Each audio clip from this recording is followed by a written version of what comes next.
So Sainath, recently you talked about a scam. Am I audible? Yeah. A scam in crop insurance, which you could be even bigger than a referral scam. I wanted to know, like, obviously mainstream media has not picked up, like you talked about, like a small district in Maharashtra. Maybe if you could talk a little bit more about it and sort of inform us. 3 minutes on that. In you have to look at the crop insurance scam. The scheme is the scam. It's by design. Okay, it's called the Pradhan Mantri Fasal Bima Yojana. But you cannot look at it in isolation from something very cynical this government did. In December 2016, they created a revised drought manual. Drought is declared on certain grounds. You know, in how I have been present in hundreds of villages where testing for drought is done. How is that done? One, those of us who are reporters, we go out and look at the storage levels of the tanks. Have they come to 10 feet, which is then called dead reservoir level? Because after that there's some fish and some silt. We go and look at the surface levels of rivers. The IMD is looking at the rainfall. And in the villages, village by village, crop assessment is done or was done till the revised manual. How is the crop assessment done? Some of you who are dealing with these subjects may have heard of phrases like Anevari, Paisevari. They go to a village and make an assessment. The agriculture department, government of the state, makes an assessment if the crop here is going to fall below 50% of the normal. Then you say this village is drought hit. All these factors went into declaration of drought, which was done by the state government. Firstly, it used to be done at the divisional level. Then the state government took over the power. Now, in 2016, the central government revised the manual and virtually took over the power of the states to declare drought. Drought is not a national phenomenon. It doesn't happen at one time from Kanyakumari to Kashmir. It's a regional phenomenon. It's a sub-regional phenomenon. Okay? You can have in very big districts of India a severe drought in one part of the district. Districts are administrative, not geographical divisions. So this is one thing.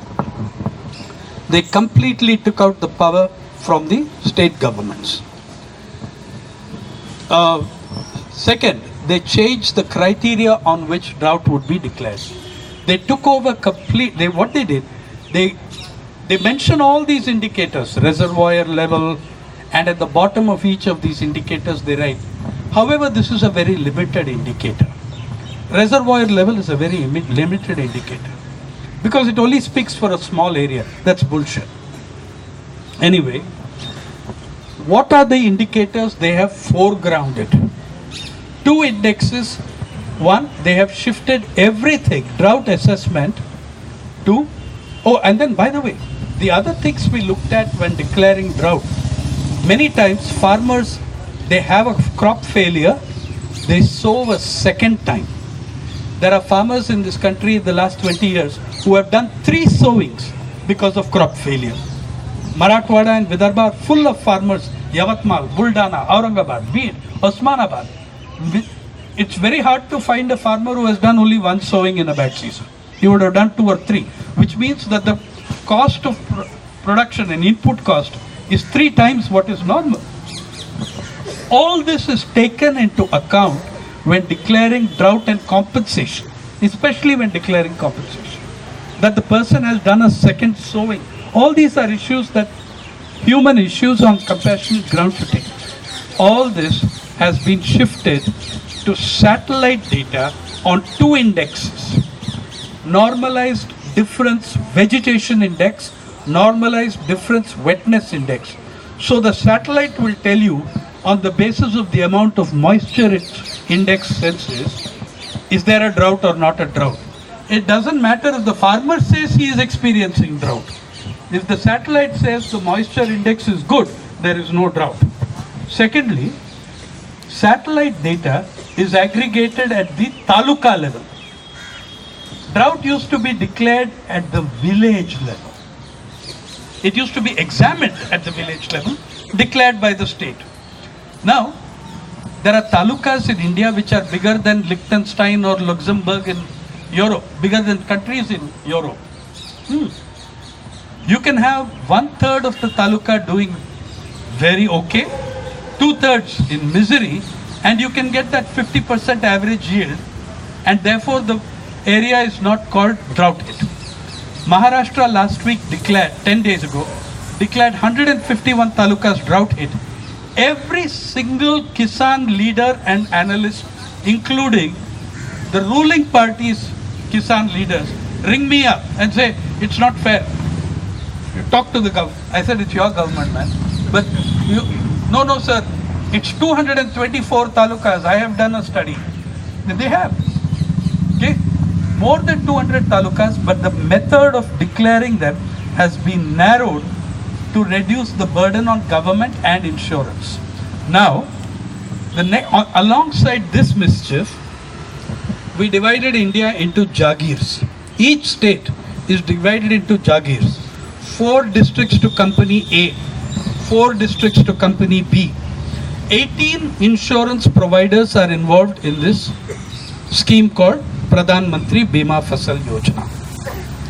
In that, there are 3 or 4 public insurers. These are the Trojan horses. First year, they will be given lots of insurance work. Second year, it will be taken away from them and given to private corporations.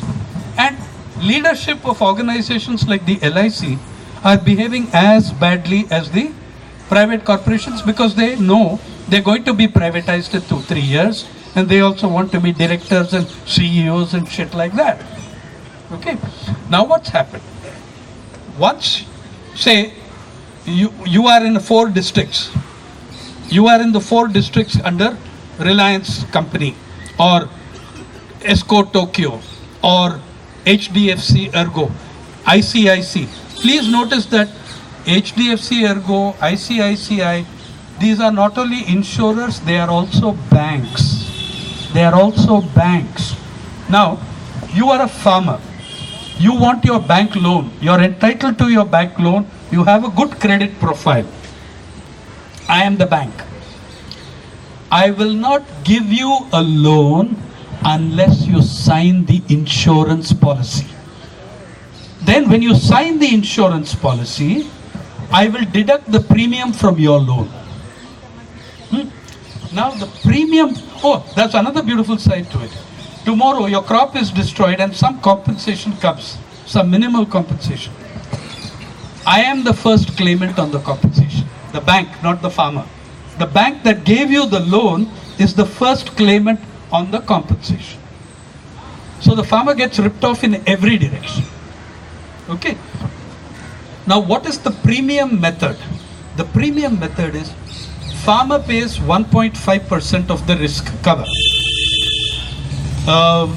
State government pays 8%. Central government pays 8%. Right. So about 18% is from public money and farmer money. Now, in the case of a district called Parbani in Maharashtra, soybean growing district, in the soybean is an unirrigated crop there. So, farmer paid 800 rupees per hectare.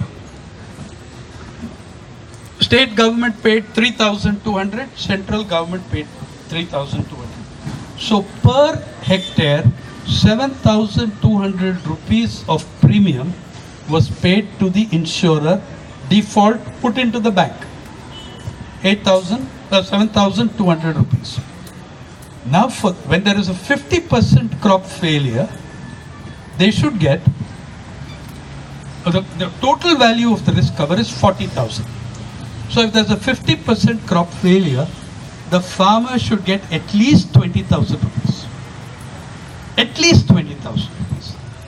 Many of them in 2 revenue circles where the Kisan Sabhas were looking, people got between 40 rupees and 560 rupees compensation.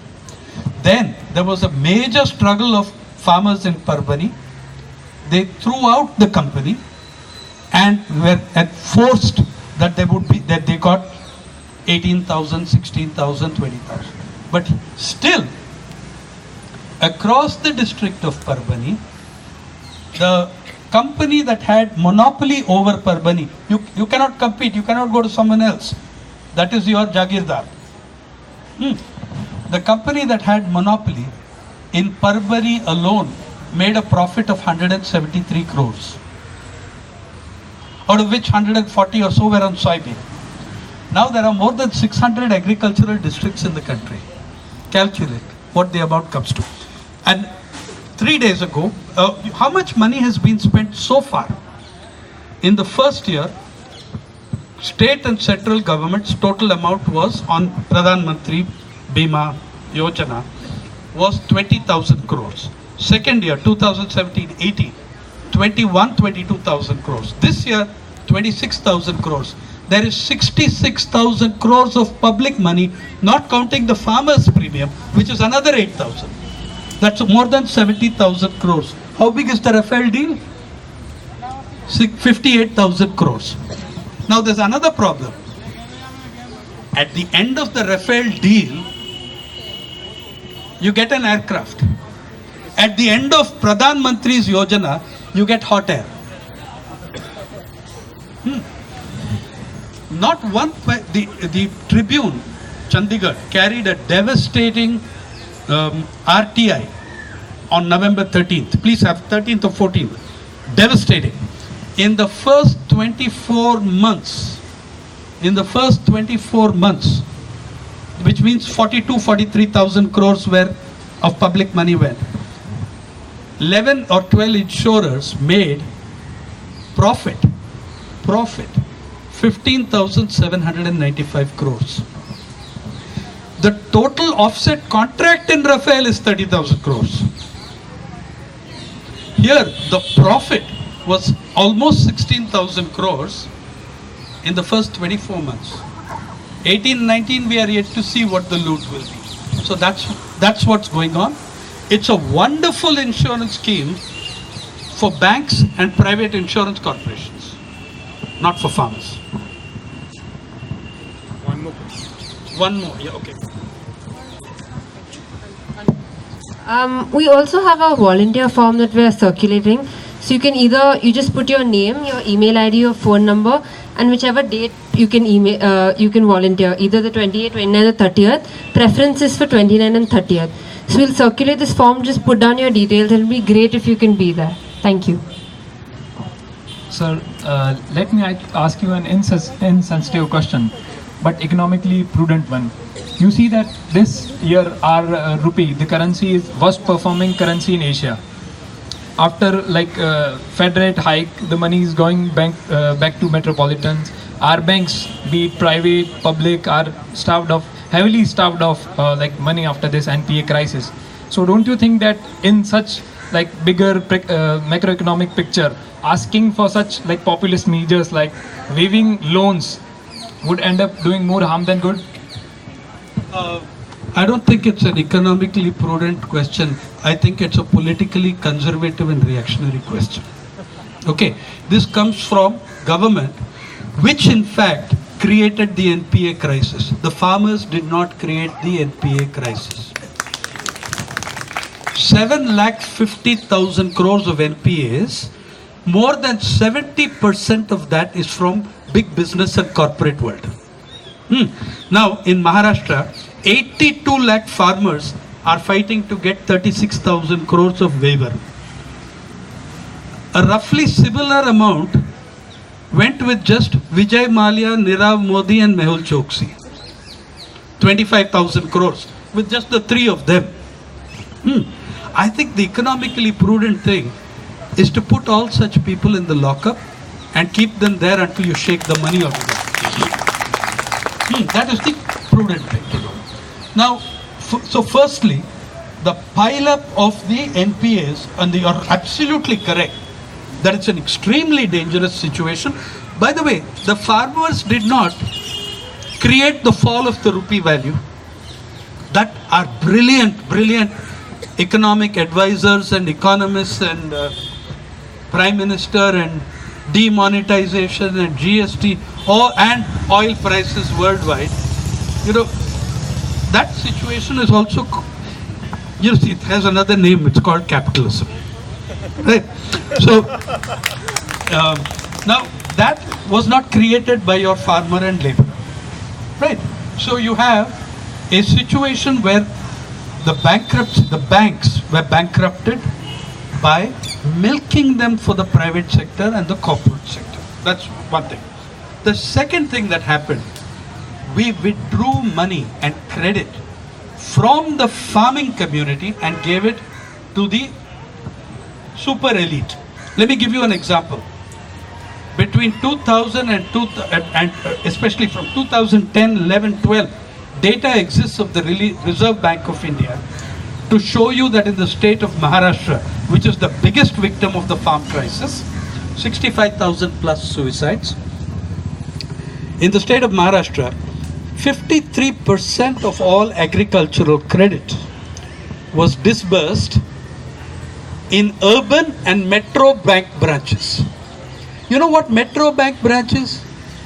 Bandra, Cuff Parade, Malabar Hill, all those poor struggling farmers of Malabar Hill. Then, just three cities accounted for 53%. What percentage of agricultural credit of all scheduled commercial banks was distributed in rural areas? 38%. Last year, NABARD, you've all heard of NABARD? National Bank for Agricultural blah blah. Their potential linked credit plan, 53% of that went to Mumbai and surrounding areas. Now there are no agriculturists in Mumbai, but there are agribusiness. So obviously, the money was taken away from agriculturists and went to agribusiness. How do we know? You can see the size of the loan. Loans which are below 50,000 are the small farmers' loans. Marginal farmers' loans. Loans below 2 lakhs are small and marginal farmers. Loans below 5 lakhs could be medium farmers, small and medium. Above 5 lakhs would be big farmers. All these loans percentages have come down. Loans below 50,000 have collapsed more than 50%. Do you know which loans have doubled and trebled? Loans about 10 crores to 25 crores. How many small peasants you know who said, hey, I'm just stopping over at the bank to pick up my 25 crore loan? How many such peasants do you know? Well, I know of two. One is called Anil and the other is called Mukesh. And now there's a Baba. There's a Baba also joining the Anil and Mukesh. But the money is going to agribusiness, not to farmers.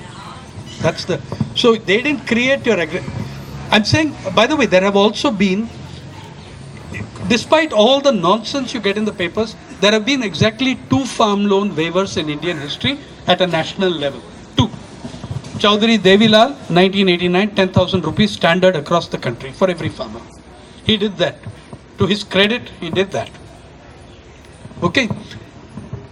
And 2008, UPA government had which I criticized quite a bit because it did not address private money lenders' loans. It did not address Sahukar's loans. Yeah? And it only addressed those who had bank loans. Your typical farmer has 5 loans. 1 from the cooperative, 1 from the nationalized bank, 3 from Sahukars. You have to be able to deal with that crisis. Why did the Sahukar become such a big person in the last 20 years? After declining post-bank nationalization, Sahukari amounts in money lending went down. But from 1991, with what we proudly call the new economic reforms, we took money, banks took money away from the farmer to the business, and the farmer had to return to the Sahukar. So that's how the crisis came. They're in a crisis driven by policy to push them into the hands of the Sahukar. So this is why I would say that we, yeah. Yeah, the structural, yeah, the structural reform is one of the things that we are demanding in that parliament session. And that, by the way, there's another thing. Every budget, and I'm afraid I'm to blame for them changing the name of the whole annexure in budget. Between 2006 and 2015, there was an annexure called Statement of Revenue Foregone, which shows that unlike two loan waivers in 70 years, the ruling 1% gets 5 lakh to 5 lakh 30,000 crores in exemptions every single year. In 2014, the last for which serious figures are available, 5 lakh 34,000 crores on just 3 heads: direct corporate income tax, customs duty waivers, and excise duty waivers. The largest single amount in customs duty waivers, gold, diamonds and jewelry, all Aam Aadmi items. And direct corporate income tax, 78,000 crores. I think you have really put your finger on the key issues. I congratulate you for that. So the customs duty waivers, direct corporate income tax waivers, and this. Now you can have a reform abolishing any such exemptions. And do you know what you can do if you save 5 lakh 34,000 crores, 5 lakh crores a year? On 5 lakh, the amount between 2006 and 2014 was 42.3 trillion rupees. Try fitting those zeros in your head. Trillion is 12 zeros. Okay. In 42.3 trillion rupees, you can run the NREGS for about 130 years. You can run the Food Security Act at present expenditure levels for 30 years, 35 years or something like that. So there's plenty, you're right. You can have major reforms in the credit systems of the country. That's what also is being demanded. There's a bill for that particularly, though to get into the issues that you are going, you need that larger session of parliament. Yeah. Thank you very much.